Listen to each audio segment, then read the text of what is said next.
Hello guys, NautoAisDx here, and this is the conclusion of the Summer Game Special 2022. Technically, 2022 there is no E3. However, there were presentations that actually I like them. Capcom did good than last year. Square Enix actually did good with the Final Fantasy VII celebration.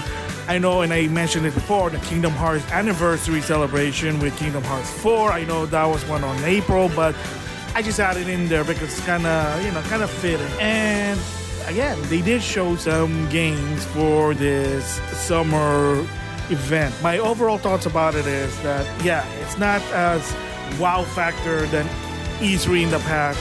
I mean, even in E3 2021, it was like so-so, but I mean, the end of the day, whether you like it or not, they show something. There is games for something. It might not be you, but it's going to be for someone else there. So, of course, State of Play happened. It showed some good Capcom games. Resident Evil 4 Remake. I already talked about that. That's going to be interesting.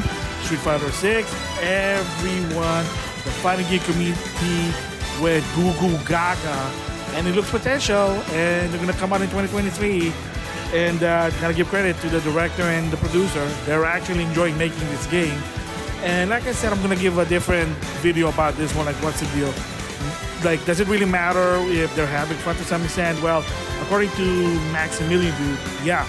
Because if he doesn't, he kind of show what happened, like Street Fighter 5 Tekken, to some extent Street Fighter 5, but that'll be a different story there. And then, of course, Xbox shows a game for the next 12 months. And yeah, some are good, some are bad. Again, it's subjective at the end of the day. But there were games for first-person shooter, action, platformer, casual, JRPG, Japanese game. Even Phil Spencer said he's trying to push more Japanese franchise in the Xbox ecosystem. So again, it is what it is there. And I can see why some people do like the Series XS. I mean, I played Gears of War 4 and 5 on the Series XS, and I'm like, oh my gosh, no wonder. Like, you can't go back, man. You can't go back for that. And believe it or not, by the time this recording, managed to acquire the greatest unicorn ever, the PS5. And I did test out the mechanics, I tested out the program, the apps, especially the Share Factory.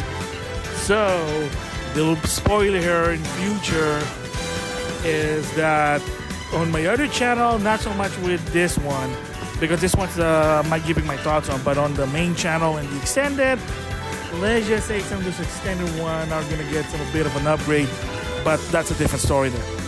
But also I can see why. So, finally, I played with the Series XS, graphics, performance, oh my gosh, and goes with the PlayStation 5.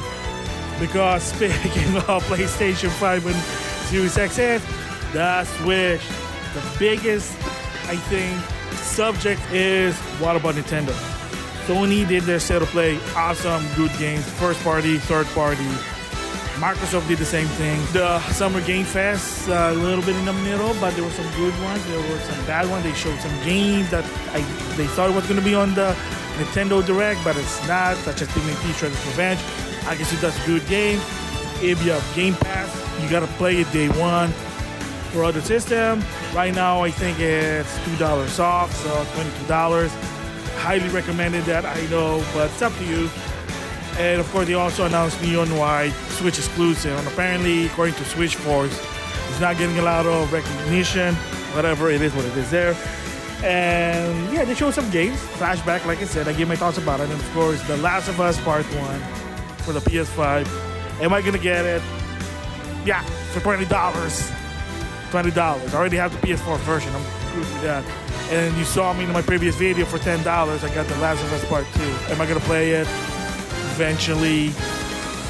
Sure. Who knows? Yeah. Now, what about Nintendo? That's the big issue there.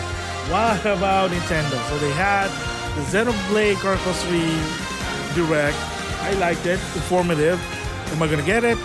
Maybe I get it in the long run. I do enjoy playing those games. I'm trying to finish Xenoblade Chronicles 2 in its expansion. I'm also playing the first one. Oh wow, good it may be, but for me I think it's like a slow start. Just saying there. And yeah, like you wonder how come I have those games? Well, I got them for cheap. You know me. I'm always like buying the cheap Xenoblade Chronicles, the Infinite Edition. At one point was $25. I have no idea why, but whatever. I got it. Whatever. But beside the point, they showed it. I like the information. No spoiler, just premise. So by the time it's recording, if you've been following what's happening with the Nintendo Direct drama, you know it's a drama. Nintendo announced a partner showcase for June 28, 2022. Oh man. And like I said, there will be reaction, and I expected there was. Most of the Nintendo fans, maybe the super fans, are not happy. Like, I can't believe Nintendo would do this to us. That's not fair. Why come Sony can do it and Microsoft can do it, but Nintendo, where's your game? Why is it a partner showcase? Again, like, if something happened. Hey, at least you got 2 Nintendo Direct on the same month, and people are not happy. Oh, well, yes. So,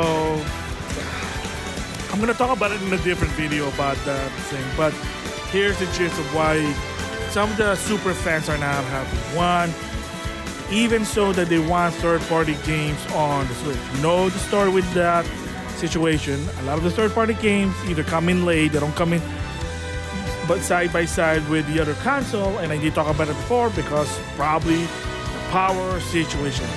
Guardian of the Galaxy on the Switch, it's a cloud version. I tried it. It is what it is. Lack of achievement. That's why less motivating to play third-party games there for me personally.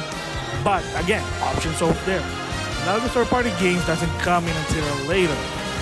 Same goes with Idea Factory to some sense. I mean, Kagura, Cross, Neptunia didn't come in until later, the Switch version. Again, it is what it is. The latest one there for Neptunia, Sister versus Sister.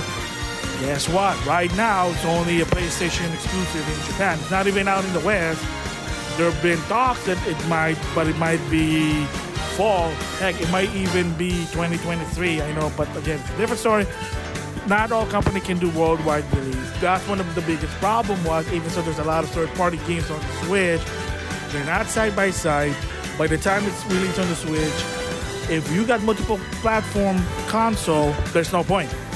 And then when push comes to shove, they see the sale. Oh, well, you know, people are just buying it for Nintendo games. And remember when I was with the GameCube and the Wii U, the Nintendo fans, the super ones, were very frustrated because if your only console is a Nintendo, you only have a Wii U or a Switch, and that's it. You don't have a Series X or Series S or a PlayStation 5 because you're not a rich bastard. Your options are going to be very limited, and it's going to be very, very limited if you don't have a high-end PC as well. It sucks, I get it, and the problem is also is that you have to blame Nintendo a bit about that one because of their power. They go by their own rules. It's all about the Nintendo game, and that the third parties are like appetizer. Your burgers, your steak, your hot dog, your breast, wing, chicken, those are your main dish. Those are the Nintendo games. While your fries, potato salad, mashed potato, cornbread, corn soup, cream of corn, you name it, anything that's a appetizer or a side dish, those are your third party. And that's the problem with Nintendo right now.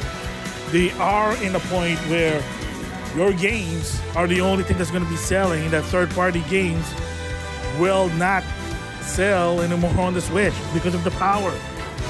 Again, like I have a Switch. I like the Switch. What do I play on the Switch? Maybe some third-party games because I can't play them on the other console because someone's occupying it. Option. But mostly I play our Nintendo games. There you go. So I'm going to give more in-depth about that one in a different video. I kind of dragged on this, so apologies for that. But you get the gist of it. So overall, the Summer Game Fest 2022 with Jeff Keighley wasn't bad. But like I said, I'm in a point like I'm keeping my expectation low. Like it is what it is. Like the show's cool. They don't show anything cool. I'm moving on. I got too many games. I got too many consoles. Oh my gosh, and I even have apps like the Disney app, Netflix, and Hulu. So I got too many things to do, not enough time. So I'm in the point that I really don't care what they show. Show something cool. It is what it is there. So that's why I like going in during this event. I am a bit excited, but I'm also like, cool, you showed it. I'm gonna wait. Please take your time so they'll have a perfect game when it gets released. It is what it is there. So overall, not good, not bad, but it was enjoyable to watch. It was very informative to some extent. It showed some options, and that was it. In the case with Nintendo, they probably did. So whatever this Nintendo Direct partnership is going to do, good, bad, who knows?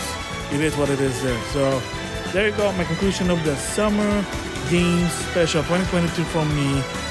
Yeah, so will there be an E3 2023? They said yes. They said no. Do I care? I'm old. I'm cynical. Tired. Probably not. Show me something, and I will either say yay or nay. With that, I'll see you guys later.